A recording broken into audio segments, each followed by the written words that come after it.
Hi friends, നമസ്കാരം. ഇത് നമ്മൾ പാലക്കാടിന് അയച്ചു കൊടുക്കാനുള്ള ടെററിയാണ്.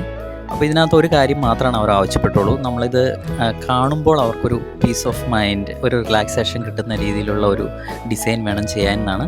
അപ്പോൾ അതുപോലെ ഒരു ഡിസൈൻ ചെയ്ത് നോക്കാം. പിന്നെ ഫ്രണ്ട്സ്, നിങ്ങൾ ഓർഡർ തരുമ്പോൾ 2 ദിവസം 3 ദിവസം മുന്നേ അങ്ങനെ തന്നു കഴിഞ്ഞാൽ നമുക്കത് സെറ്റ് ചെയ്യാൻ പറ്റില്ല. കാരണം ഇത് ചെയ്ത് കുറച്ച് ദിവസം ഇരുന്നിട്ട് നമ്മുടെ കയ്യിൽ ഇരുന്നിട്ട് തരുന്നതായിരിക്കും നിങ്ങൾക്ക് നല്ലത്. ഓക്കെ, അപ്പോൾ അതുകൊണ്ട് നിങ്ങൾ ഓർഡർ തരുമ്പോൾ മിനിമം ഒരു 2 വീക്സ് 3 വീക്സ് മുന്നേ ഒക്കെ ഒന്ന് പ്ലാൻ ചെയ്തിട്ട് തരാനായിട്ട് നോക്കണേ. അപ്പോൾ താങ്ക് യു ഫോർ വാച്ചിങ്.